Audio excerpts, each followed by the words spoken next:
Welcome to MSL Talk with Tom Caravela, a podcast specifically designed for MSLs and all things field medical.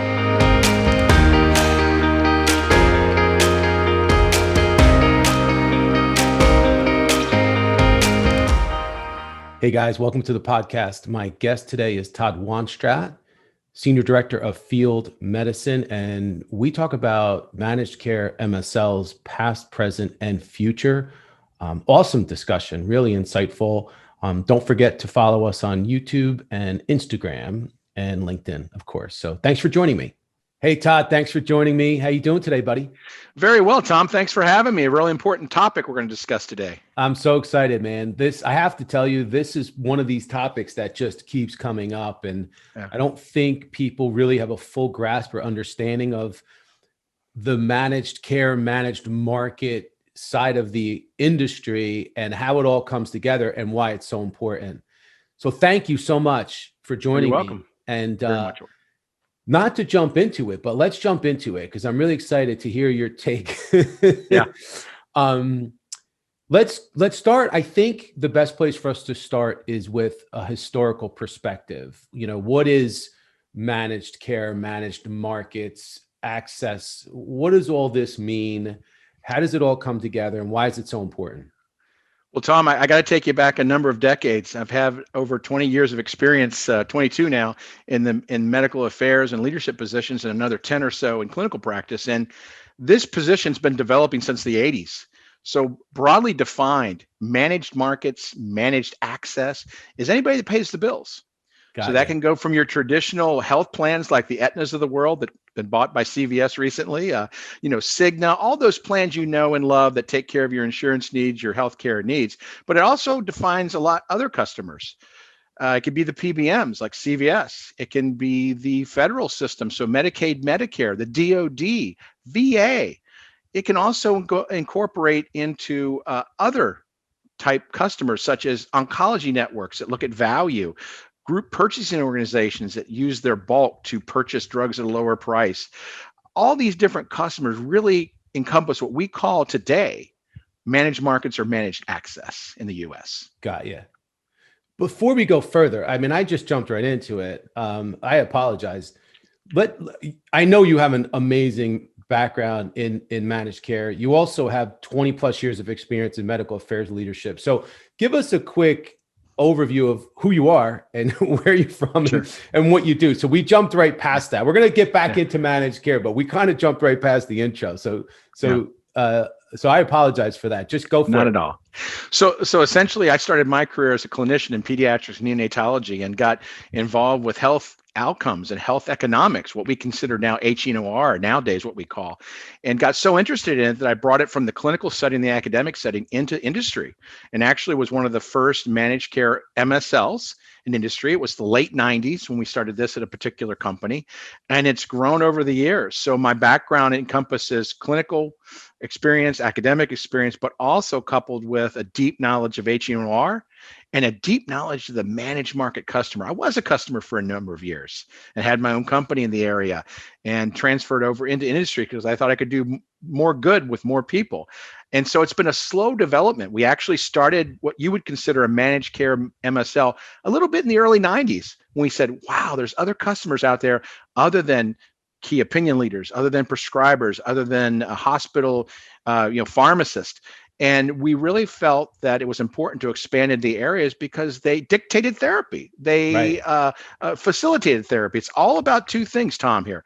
It's about your drug gets used in the right patient, the right time, because there is a need and the prescriber sees that need. That's the clinical acceptance. But also there's access. So if you have both, the drug gets to the right patient at the right time.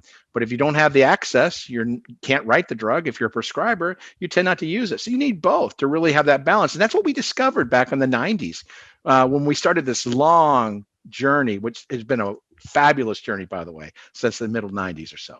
Yeah. And I know there's so much to unpack when we talk about this, because there's, formularies and there's government programs and there's so much that the pharmaceutical company needs to take into consideration when they're in the process of commercializing a drug. Absolutely. So can you talk about that a little bit as far as what are the areas that they need to focus on? So for example, there's health plans and there's the government and there's PBMs. And can you break that down a little bit? Yeah, absolutely. And every one of these segments, Tom, is unique. So you have to have the experience. So any MSL that's a managed care MSL should really have experience in one or more of these areas as a customer Hmm. before they go into the industry, because they can be able to guide their industry colleagues and be collaborative and work together with account directors and quality management individuals to really provide the best value to that plan. So health plans are health plans, Okay. but they're not the way they used to be in the 80s. Used to be health plans were HMOs, PPOs, that is, health management organization, where they took care of your care. And what they were trying to do, and they did for the most part, was maintain quality or increase quality by reducing costs. Hmm. So procedures, just episodes of care, drug costs. They wanted to get that down so they could have a better treatment outcome for their patient at less cost. But that's Hmm. evolved. So now a health plan can be considered a health plan that it's an insurance plan. It has a specialty pharmacy within it. And maybe have pharmacies like CVS, Aetna, the huge mega merger recently in the last couple of years. So a health plan is not the way we defined it in the 80s, Tom. Now it's just all encompassing and all services put in together. But Hmm. that nevertheless, there are traditional PBMs, those are pharmacy benefit managers Hmm. that help guide therapy, that help reduce cost. But there's also just been just an incredible change and advent and evolution in what we call a hospital. Mm. Recently we started recently within the last 10 to 15 years, the advent of the hospital system being again all encompassing, cradle to grave. You go there for everything, outpatient, Hmm. inpatient, medications. And now we've seen the domination in that market evolve into what we call integrated delivery networks. One of the famous Hmm. ones, the largest ones, is Kaiser, that everyone knows. Geisinger in Pennsylvania, Mercy Health Systems throughout the United States, and Advent Health System. So they have a approach to the patient. It's holistic. They Hmm. want to provide all their services. But where industry has to change, and has luckily, is how do we deliver value to those systems? And they're Hmm. new systems. So who do we even meet in the systems to affect that change or deliver that value proposition statement? So not only have the systems changed, Tom, but who we talk to. Like you never would have thought 20 years ago you're talking to a quality manager in a hospital. Right. Think, oh, I'm talking to medical director. I'm talking to pharmacy director. We're good. Now you have the health economics person. You have the quality. You have maybe the nurse manager that does episodes of care if you're doing cardiovascular therapeutics, for instance. So it's the landscape is incredibly changed. And not to even mention, not to get into, Tom, the different prescribers now. You don't just have physicians, you have nurse practitioners, you have PAs. You have really high functioning advanced clinicians that you have to work with, because remember, it's all about clinical acceptance. It's all about access, whether you're pre-launch, peri-launch, or post-launch in your life cycle management. You have to start thinking early about those things, probably in phase two. Hmm. Hmm. What's So, okay, let me go back a second. So, managed care, as I'm hearing it from you, has to do with the management of care for the patient and how companies, the continuum, the whole continuum of care in the spectrum of services, is absolutely? trying to be more cost effective in the way that they administer care to patients without disrupting quality. So in the managed care world, that's really the culmination of what exists in managed care. But we're also talking about access and we're talking about Absolutely. inclusion and why it's so important for pharmaceutical companies to make sure that their products and drugs and devices and are Yeah, available. So it's about availability. So can you talk a little bit absolutely. about that piece of it? And I would even add, Tom, you made a good point there. It's not just about drugs, it's about procedures, it's about Procedures. tests, it's about Sure. molecular diagnostics. So we have managed care MSLs now that are working in companies in transplant, for instance, with liquid biopsies, believe it or not, Hmm. T cell mapping. So the strategies we always thought that were, the scientific part of it is now evolving as a real need in a pharmaceutical company to cover. So not only do you have customers, but you have different therapeutics, gene therapies, for instance. Yeah. So if you take a look at managed care, you can really use the word payer. So Okay. if you kind of put that into your head, okay, payer. Everything we're talking about today involves a payer, whoever pays the bills. When you think about that, it makes it kind of easier to talk about, okay, definitely have to have access. So Mhm. we have to have that prescriber saying this drug is good for my patient. I think it's going to work very well. And then we also have to have the other side of it. When that physician or that nurse practitioner or that PA makes that decision, they want to use drug A in this patient, it has to be available. It has to be Right. easily available because it's all about the patient journey. Mhm. Patients, prescribers, they get very discouraged when there's any roadblocks in the road for them to Mhm. getting that drug. It's Right. very hard to deliver a drug to a patient. Everybody thinks, oh my goodness, the hardest part of getting a drug to a patient is having it approved. No, it's not. Mm. It's after it's approved and that prescriber writes a prescription. Some of the hardest part of that patient journey is that spectrum right there, that area between when they write it and when they get it in their body. So access is extremely important to Mm. allow for appropriate use of a drug. Yeah. You have to have both. It's Right. like a little teeter-totter. They both have to be even because if you get one and you don't have the other, your patient's not going to get the right drug at the right time. Absolutely. Okay. So now that leads us to the MSL side of Yeah. the equation. So let's just assume for a second that we have access, availability, formulary inclusion, and things are available. On the commercial side, you have sales folks that are out Mhm. there promoting the use of a Correct. product, drug, procedure, whatever. Yep. Then you have MSLs. And MSLs who are non-promotional, fair and balanced, unsolicited, developing relationships with KOLs. So let's talk about how does the MSL fit into the managed care world? What are managed care MSLs, managed markets MSLs, medical outcomes liaisons, health outcomes? Right. Let's break that down because there's this nomenclature that I think a lot of people don't understand. And it's a little confusing. So I want to hear your take on how the MSL fits into the managed care world. Yeah. Well, first of all, in our highly regulated environment, everything has to be done compliantly and legally appropriately. So whoever you interact with has to be right to the letter, done the right way. Mhm. Now, what's interesting in the payer world, in the payer MSL world, you have a little bit more latitude because you can work with who we call account directors or account Mhm. managers that work Mhm. with the account on the business side. So you are a partner, join at the hip, where it's compliantly and legally appropriate to work together to provide value to that plan, to that integrated delivery system. So I want to make sure everyone understands that the medical person is not in isolation. They are a part of a collaborative team that works very closely together because we need each other. We need Mhm. the business part of the equation because we need to understand what the barriers are here. If outcomes research and outcomes contracting comes up, we have to be able to address the endpoints. Mhm. Whereas they need us to go in depth, whatever depth possible, to describe the value proposition of that drug or that procedure or that lab test. Mhm. So what we find is that you have a highly trained individual that wants to be a payer MSL.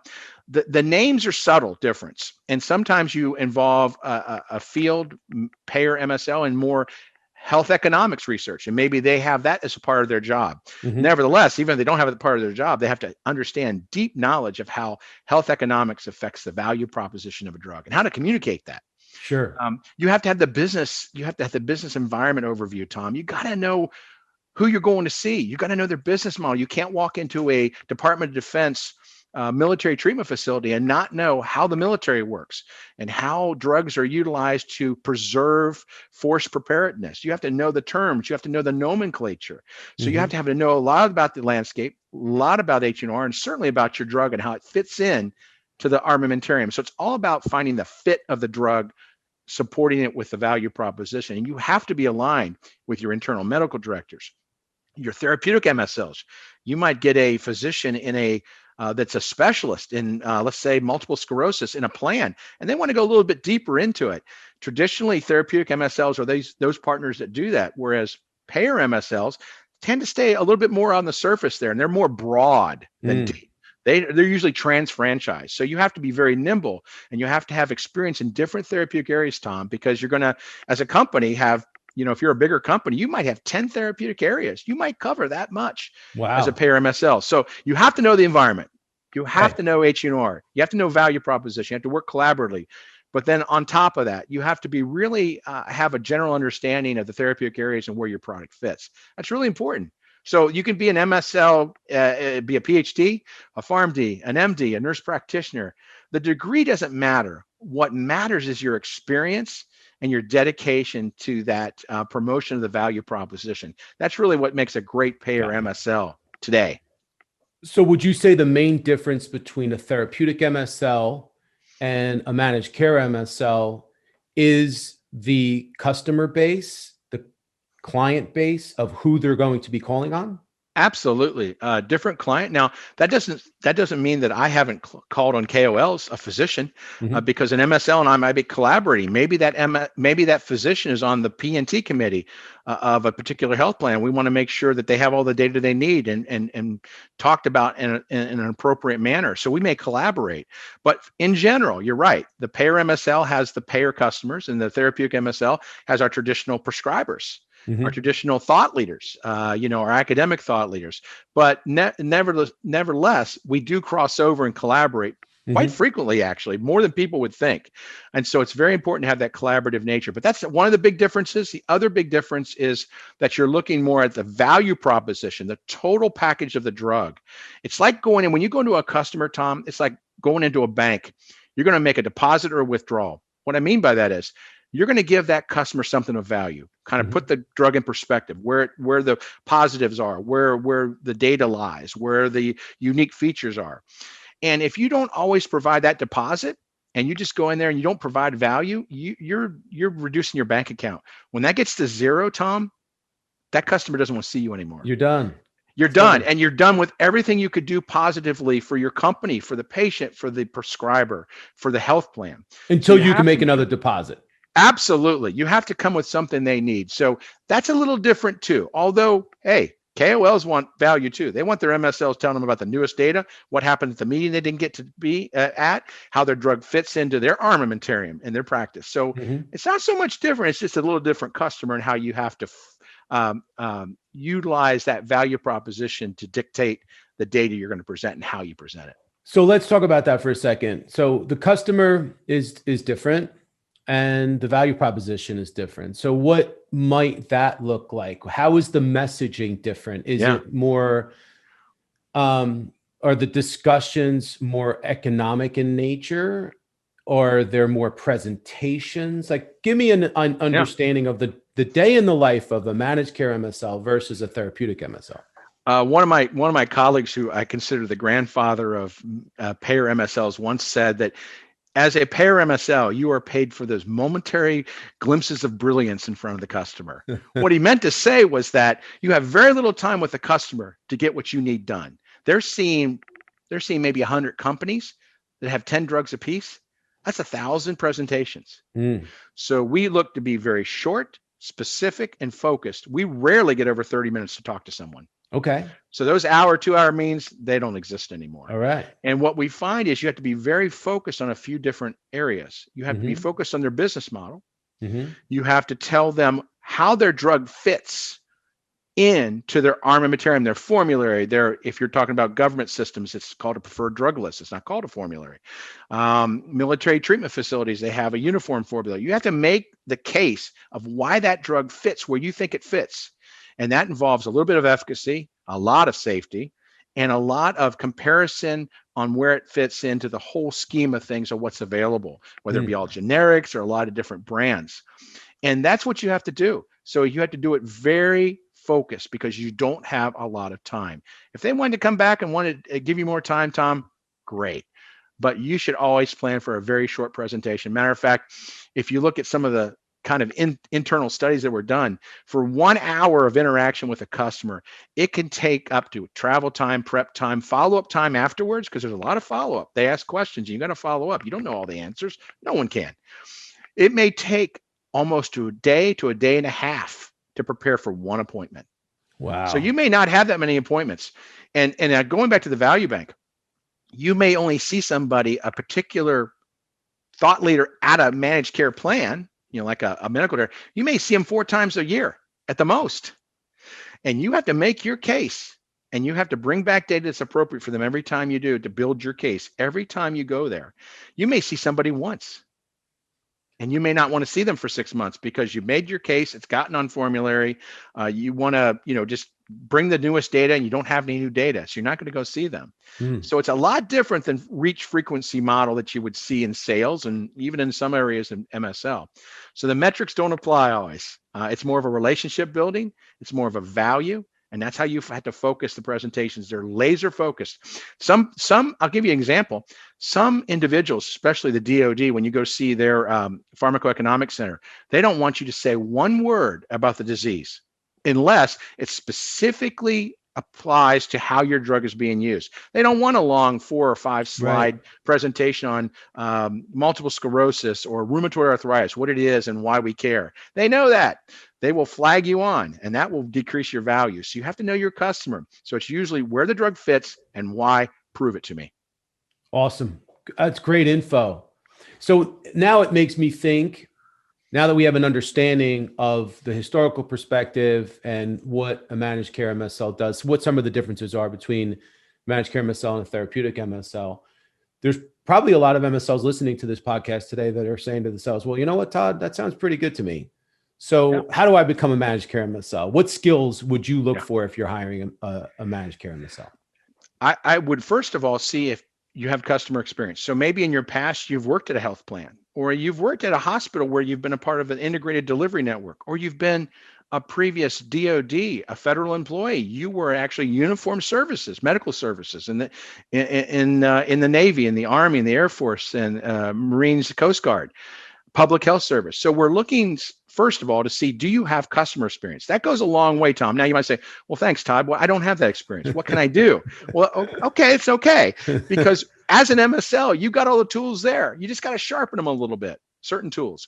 And so I would say one of the things that we have done in the past that really help coach people that really have that burning desire to really want to work with managed care customers is make sure you have that basic knowledge and applied knowledge in health economics and real world evidence. Know the terminology, know how it's presented in a study, know what's good, what's bad. You have to do that. And the other thing you can do preceptorships. And that's a really great thing in companies now. It's becoming of age. You want to be a medical managed care director or managed care MSL, and you don't have customer experience. Work with some of your existing medical managed care, your managed care MSLs. Work with them. Ask your boss, ask your manager, your coach. Go on a 6-month stint where you do a little work with them and you follow up on things and you do presentations. You get coaching in that. Because at the end of the day, Tom, we're all one company. We all rely on each other. So I would encourage some of those MSLs to reach out to their role models, to reach out in the area of those MSLs that are managed care. Work with them, do mini preceptorships, get your coach involved, your boss, your manager, to make sure that you get that experience, because you can do it. And I think the last thing that's most important is that you have to sharpen your presentation skills. I don't care who you are. I do it every day. I record myself routinely every month to 2 months, Tom, and I watch myself, and I have people watch me, and I have a circle of trust, people that will give me good feedback. You cannot emphasize enough that it has to be sharp, focused, and you have to get the information you need to convince them, to influence that very important customer that this drug is worth it and why it's worth it. So those are the areas you can work on, even if you are not a managed care MSL. We've had plenty of individuals, I'm thinking about 2 right now, that have been MSLs, great colleagues that have transferred and made successful transfer into managed care MSLs. And they're doing a great job. So it all depends on your needs, what you want to do. Yeah. Get somebody, find a preceptor, find that colleague, that mentor. That's the most important thing. Yeah. We talk a lot about mentorship on this program. And, but from my side, from the recruiting standpoint, a lot of times when we're recruiting for positions, we may get, hiring manager might say, we want to know that this person has been able to show that they have experience in giving managed care presentations. Sure. Even as a therapeutic MSL, that may be required for certain positions. Absolutely. So I think at minimum, I think it's important to be able to add that to your resume in some way, shape, or form. And what you're saying is the way to do that is to partner with your managed care MSL. Absolutely. In order to get that type of experience, or do a preceptorship, or add to your resume by, educating yourself in, the health economics of things. Are there other ways that they can go out and seek this? Like, it seems to me like in order for you to be a managed care MSL, you really need to understand a lot. Absolutely. You need to understand a lot of business landscape. So traditionally, what you and I in the medical area would say, well, we don't always go into that. Yeah, you go into it as a managed care MSL. So I would say the other way you can do it, Tom, very, very easily, align yourself with organizations such as AMCP, Mm-hmm. ISPOR that's out there. Go to the meetings, get permission from your coach to go to those meetings for professional development. That goes a long way in introducing you to the environment. You get to hear what's important to health plans. You get to hear what's important to the government. Go to those meetings, seek them out. So it's incumbent on you to be a self-starter as a managed care MSL. You got to seek it out. There was a day where we didn't have any managed care MSLs. We had to forge the way. And part of forging that way is working closely with customers, going to the meetings they go to, finding out what's important to them, going to Assembia, which is a huge, wonderful meeting in the spring in Las Vegas, where you have all the movers and shakers of the industry there. You get to learn what's important to them, and you learn about your customers. So you can do it even without a mentor, but you have to have the drive, Tom. Yeah. And you have to have the ability to be a self-starter. That's what's important.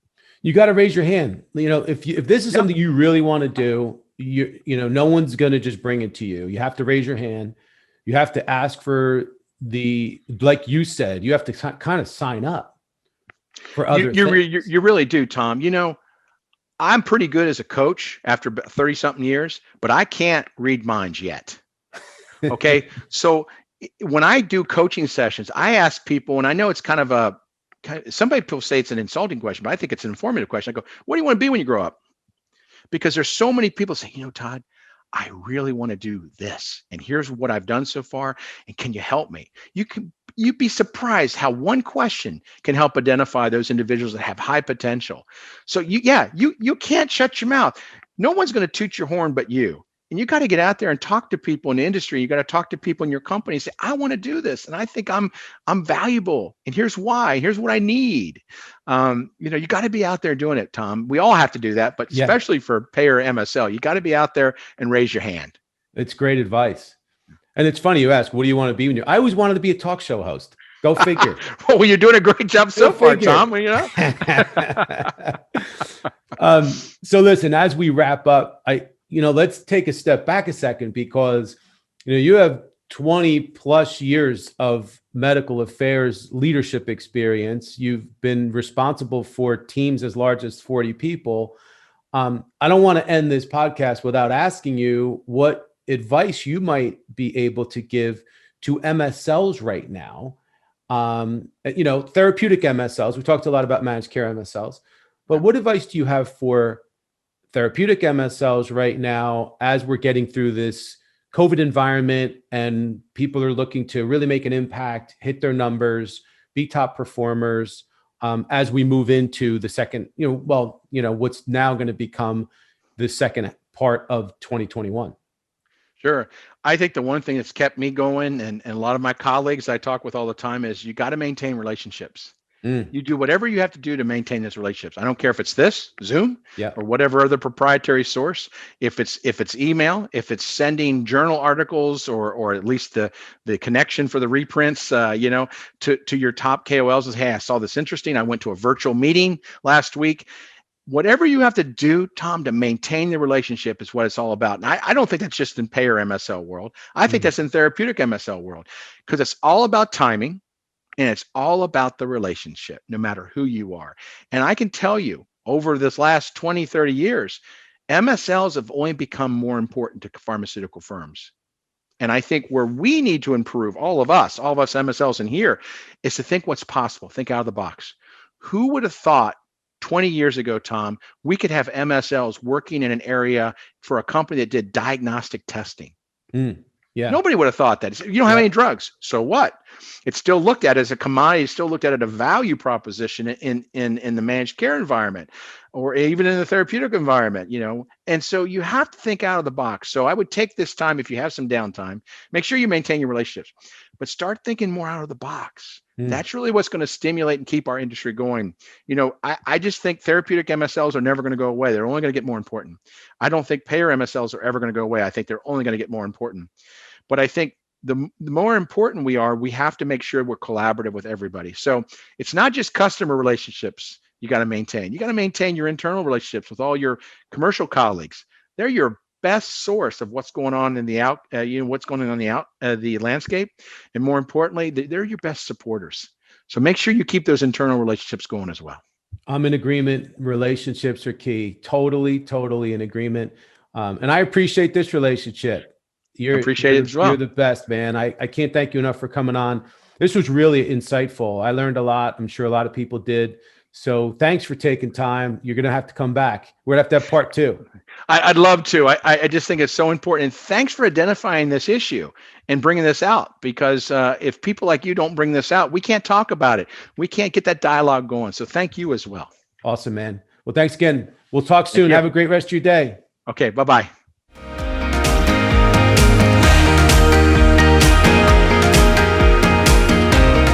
Thank you so much for listening to the show. If you've enjoyed it, please subscribe so that you don't miss episodes in the future, and feel free to leave a rating or a review or a comment. Thanks again, and I look forward to seeing you again soon.